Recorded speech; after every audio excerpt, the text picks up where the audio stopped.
The island of Corsica, 100 miles off the south coast of France, has a lot going for it. Temperate climate, sparkling waters, striking beauty. But like many islands, what it lacks is carbon-based energy resources. So, for years now, various forms of renewable energy have been tried here. With an average of more than 210 sunny days per year, the island is a natural for solar power. And with precipitous mountains in the center of the island, hydroelectric power has been a key source of energy. But now billions of private and public euros are being spent to determine exactly how the island can use its natural resources to the best advantage. In the process, the island has become a real-time laboratory for testing energy installations and strategies. The private sector, for example, is developing a huge solar and wind park on a mountaintop at the north end of the island. The area is sometimes shrouded in clouds, but there's almost always wind, so the developers hope to charge large lithium-ion batteries both day and night. This may not be the sunniest part of France, but it has to be one of the windiest, with winds regularly gusting between 100 and 120 miles an hour. Winds so strong that first-generation wind turbines sometimes have to be shut down. Once the modern wind turbines are installed next fall, the site at maximum capacity can pump enough electricity into the power grid to supply 5,000 homes. The power produced here on the island is very, very expensive in comparison to the continent. Therefore, this island, of course, is very, very interesting for new technologies which can decrease the price of production. It's the state-run electrical utility EDF which is supplying the biggest part of the investment on the island, building a coordinating infrastructure which includes a quick startup thermal plant and energy storage and control schemes to maximize renewable energy use.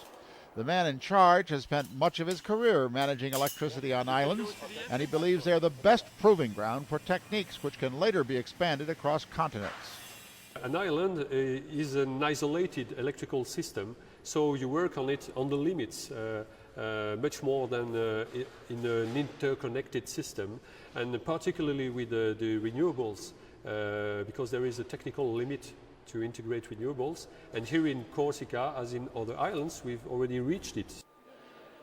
That technical limit for renewable energy, the experts say, is about 30%. Beyond that, the whole system may become unstable. That's because the amount of energy supply generated from solar or wind is constantly rising and falling over the course of a day. But demand changes too. As the evening begins to fall, lights and heating systems come on and demand is at its peak. In the case of Corsica, that's normally between 8 and 10 in the evening, just at the moment when the supply from solar power drops to zero and winds often start to diminish. Managing the constantly rising and falling demand and supply becomes a real puzzle.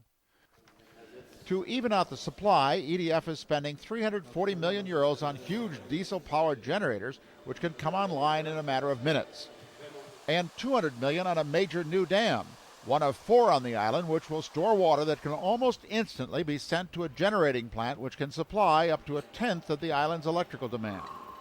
An even more innovative storage facility is being developed by the University of Corsica. Near the city of Ajaccio, researchers have set up large solar panel arrays which power a system that breaks down water into hydrogen and oxygen.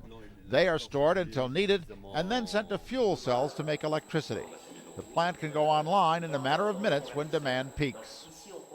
Like in any laboratory, not every experiment on Corsica turns out to be a winner. In fact, on this very same site back in the 80s, there was a solar project that was only moderately successful and eventually abandoned. And not all energy experiments are large in scale or, for the moment, financially viable. Some involve individual homeowners. There are the traditional rooftop solar generators of the kind Marius Angeli installed.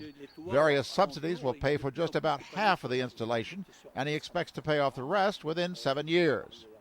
But retiree Dominique Collin is part of an even more elaborate experiment. Soon, he too will have solar panels on his roof and a storage battery in his garden shed.